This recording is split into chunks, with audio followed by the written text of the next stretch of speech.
An event, popularly known as the Roswell Incident, has recently been the subject of intense interest by both the media and a curious general public. In recent years, numerous speculative books, magazine articles, television programs, a made-for-TV movie, 2 UFO museums, fraudulent documents, and even an alien autopsy film have emerged to exploit the media fascination with the Roswell incident. The story has even gained international attention. Despite the vested interest and questionable credibility of all sources involved in generating the media hype, the U.S. Air Force is routinely accused of concealing a deep, dark secret from the American people. In early 1994, New Mexico Congressman Stephen Schiff requested the General Accounting Office initiate a records review.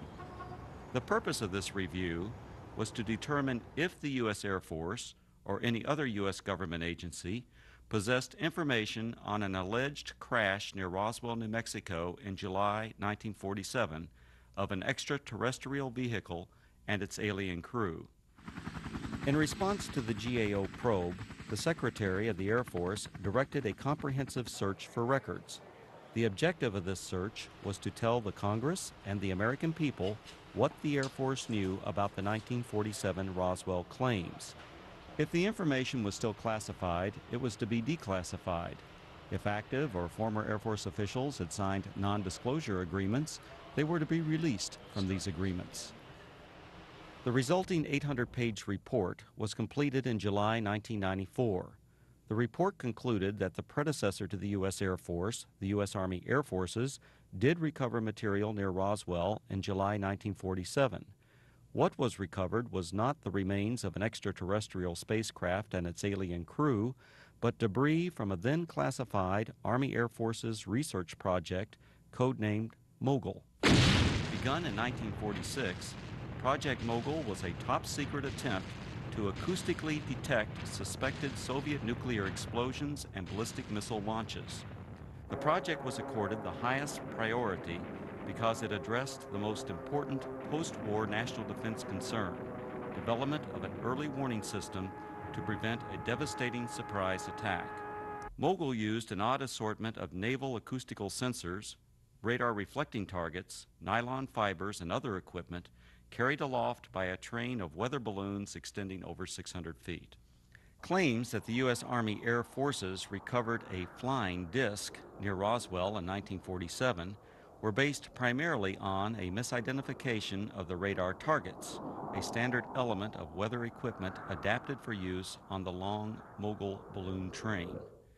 In June 1947, the oddly constructed radar targets were found by a local rancher who later reported the equipment as a flying disc. Following some initial confusion at Roswell Army Airfield, the flying disc debris, aluminum foil, rubber, paper, and sticks, was identified by Army Air Force officials as remnants of radar targets and weather balloons. With the positive identification by the Army Air Forces of the debris recovered by the rancher, events that occurred in 1947 were officially resolved and largely forgotten.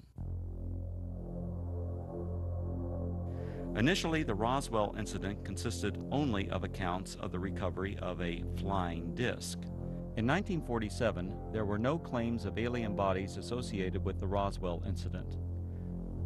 The recovery of alien bodies became part of the Roswell story during the late 1970s, with other claims being made in the 1980s and 1990s. These later-day revisions to the Roswell story were often based on anecdotal accounts from second- and third-hand witnesses collected by UFO enthusiasts 40 or more years after the actual event. The same anecdotal accounts that refer to bodies also describe large-scale field operations conducted by U.S. military personnel using an assortment of military vehicles and aircraft to recover crashed debris supposedly from an extraterrestrial spaceship. Military personnel were allegedly led by an angry, red-headed captain, threatening those who witnessed the operation with imprisonment or death if they revealed what they observed. The popular Roswell story contends that the bodies, once recovered, were allegedly transported under tight security to the base hospital at Roswell Army Airfield for autopsy. At the hospital, the angry red-headed captain was again allegedly observed threatening civilians. Following the purported autopsies, the alien bodies were supposedly transported to Wright Field, Ohio, now Wright-Patterson Air Force Base, for further processing and storage. This summarizes the Roswell incident scenario as presented by UFO enthusiasts. On the surface, this explanation may appear plausible to some. However, things are not always as they appear. The reports of bodies were only briefly discussed in the 1994 Air Force report because the search for records from 1947, the year of the alleged incident, did not yield any data to support a 1947 claim of alien bodies. However, following the release of the 1994 report, additional research uncovered information which explains some of the claims of alien bodies associated with the Roswell incident. From the additional research, a second report was written which critically examined the anecdotal claims and descriptions of flying saucers, aliens, and reports of unusual Air Force activities in the New Mexico desert. This in-depth examination revealed that many of these claims were reasonably accurate descriptions of Air Force activities. Some of the claims that refer to bodies are most likely misperceptions by uninformed persons of unclassified and widely publicized Air Force scientific achievements of the 1950s. However, other descriptions of bodies appear to be exploitation of Air Force members killed or injured in the line of duty. The following are the 5 main conclusions contained in the second report. Research reveals that actual U.S. military operations, widely separated by time, geographical location, and purpose, have been misinterpreted or deliberately misrepresented. These misrepresentations collectively created what is known as the Roswell incident. UFO proponents failed to establish accurate dates of reported eyewitness accounts, in some instances by more than a decade. In addition, they erroneously linked all these accounts to the actual 1947 recovery of Project Mogul equipment. Eventually, these misrepresentations transformed a series of verifiable Air Force activities into what some have described as the extraterrestrial event of the millennium. Reports of aliens in the New Mexico desert were actually anthropomorphic test dummies that were carried aloft by Air Force high-altitude research balloons. Critical examination of alleged alien sightings consistently matched the physical characteristics of these dummies, as well as where and how they were used. Vince, that new dummy cam is great. Yeah, it'll sure give people a whole new outlook on what it's like when you don't wear a safety belt.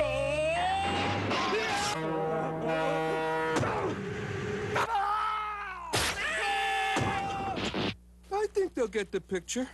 You could learn a lot from a dummy. Buckle your safety belt. Anthropomorphic dummies, also known as crash test dummies, are today easily identifiable and are even stars of their own successful auto safety advertising campaign. However, during the 1950s, public awareness was still decades away for these important scientific tools. From 1953 to 1959, anthropomorphic dummies were used by the U.S. Air Force Aeromedical Laboratory in projects High Dive and Excelsior. The project's main objective was to study methods for returning a pilot or astronaut safely to Earth by parachute if forced to eject at extremely high altitudes. For these tests, dummies were transported up to 98,000 feet by high-altitude balloons.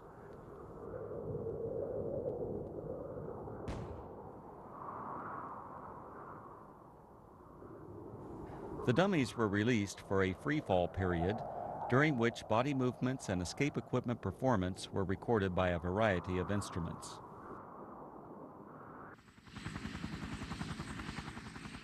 Many of the dummies landed outside the confines of military reservations and were regularly observed by local civilians. Following a series of dummy tests, a human subject, Air Force test pilot Captain Joseph W. Kittinger Jr., now a retired colonel, made 3 bailouts from high-altitude balloons. These and other aeromedical projects that used both dummies and human test subjects were unclassified and widely publicized in the press and other media. In 1956, 20th Century Fox released On the Threshold of Space, a feature-length motion picture based on these projects and filmed on location at Holloman Air Force Base. Air Force personnel, aircraft, high-altitude balloons, and other equipment, including the actual anthropomorphic dummies, were used in the making of this film.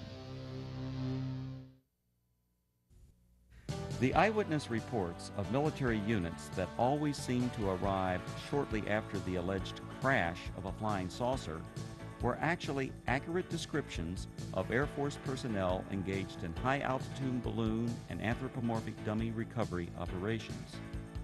Since 1947, Air Force atmospheric research organizations at Holloman Air Force Base, New Mexico, have launched and recovered approximately 2,500 high-altitude balloons, many in the same areas of New Mexico where the Roswell incident allegedly occurred.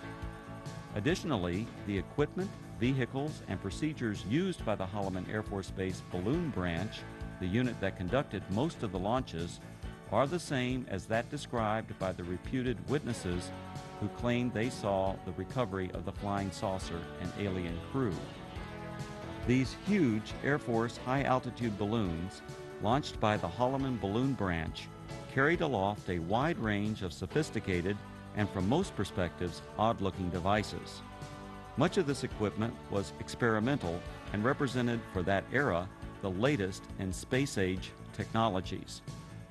Payloads ranged from simple radio transmitters to sophisticated satellite components and NASA space probes.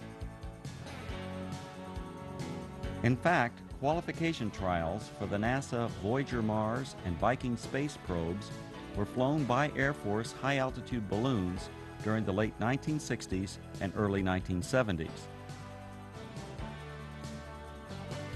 Ironically, these balloons were launched from the former Roswell Army Airfield, site of the originally alleged 1947 incident, and recovered on the White Sands Missile Range over 100 miles to the west.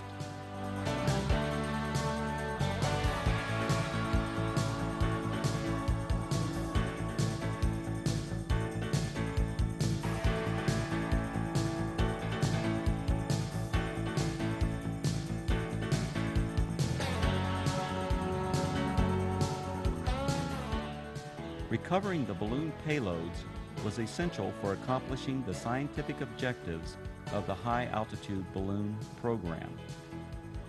The primary high-altitude balloon recovery areas were and still are located at predetermined sites throughout Arizona, West Texas, and New Mexico, including the area surrounding Roswell. To retrieve the equipment many miles from Holloman Air Force Base, recovery personnel operated a variety of aircraft and vehicles. The exact vehicles described by the witnesses as having been present at the crashed flying saucer sites. To expedite these operations, the recovery crews tracked the balloons optically, electronically, and from aircraft which directed ground vehicles to the impact areas.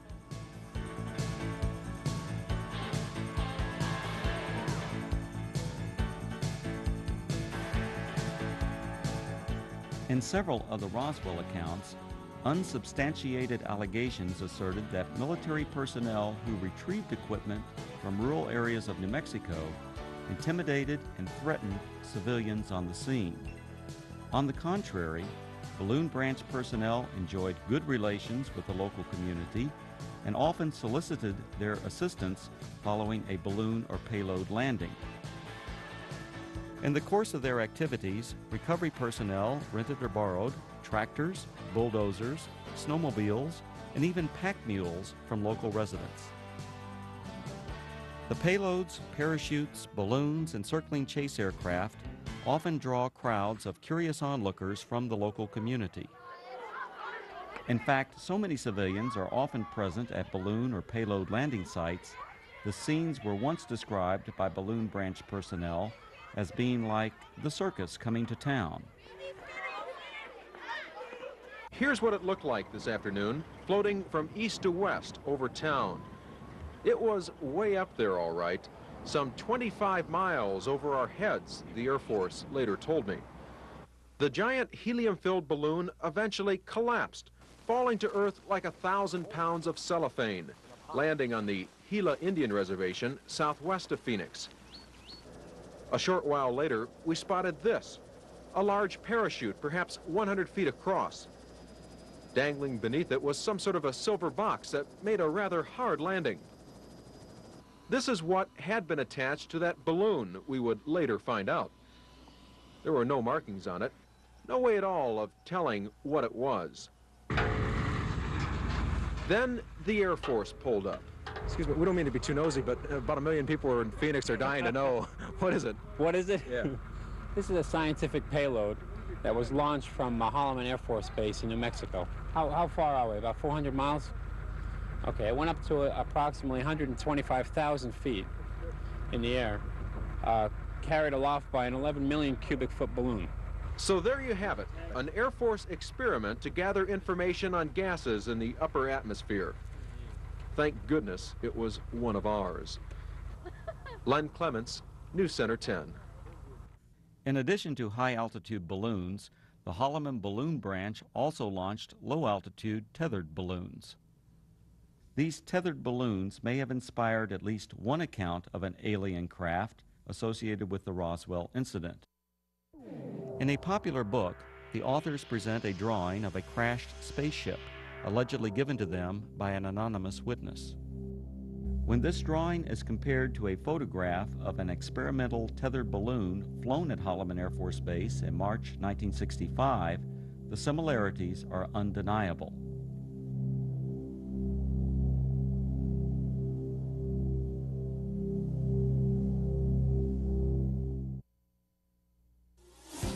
The red-headed captain was probably Captain Joseph W. Kittinger, Jr. Captain Kittinger served as the project officer or pilot in all three of the Air Force's manned high-altitude balloon projects, Man High, Excelsior, and Stargazer.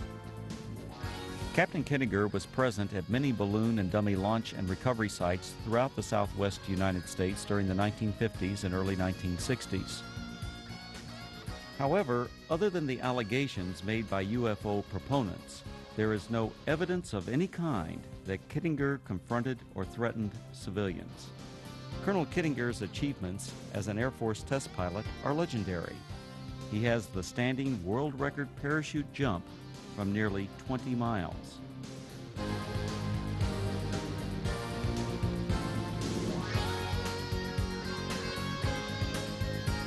Later, he went on to serve 3 combat tours in Southeast Asia and is credited with an aerial victory while engaged in combat over North Vietnam.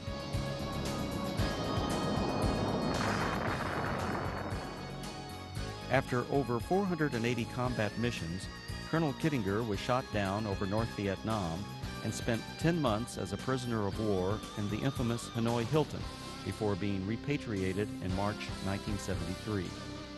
Colonel Kittinger made history again after retiring from the Air Force.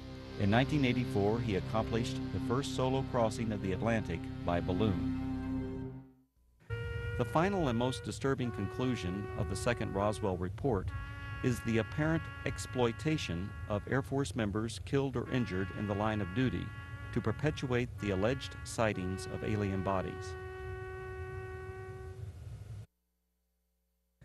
Claims of bodies at the Roswell Army Airfield Hospital were likely a combination of several aircraft accidents and an unusual manned balloon mishap.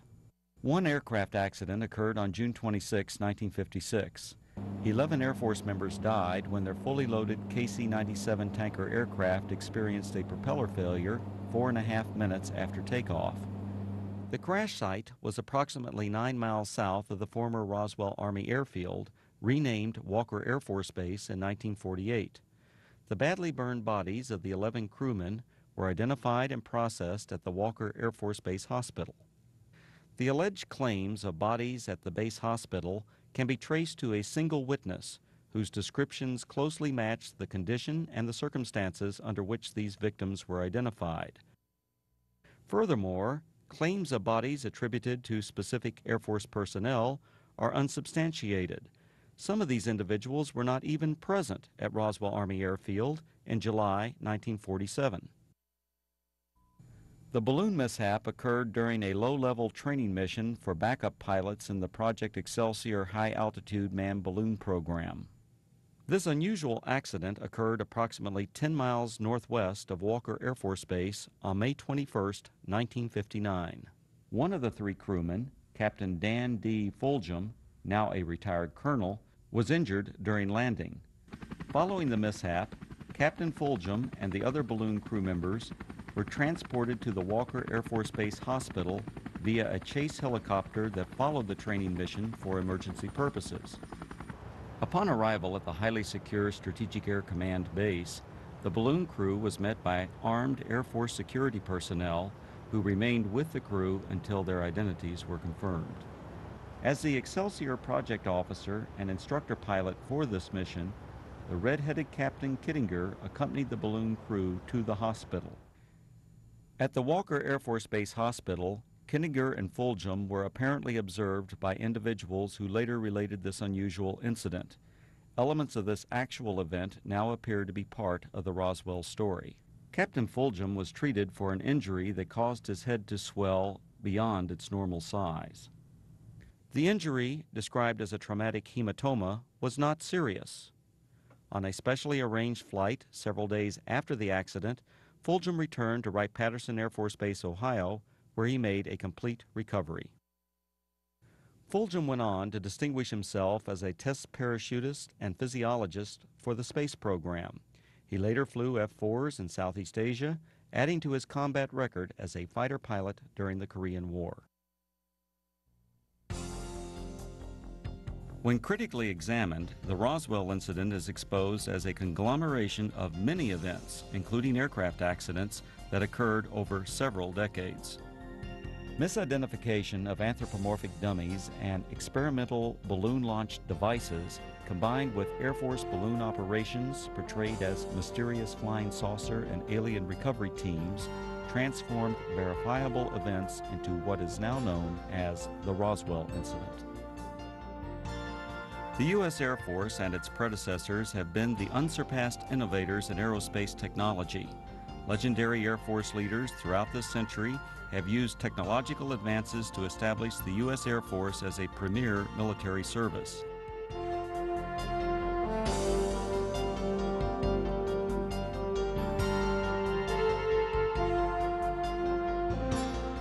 The facts presented in the reports examining the so-called Roswell incident did not reveal it to be a dark secret or government cover-up as persons unacquainted with Air Force technologies proclaim.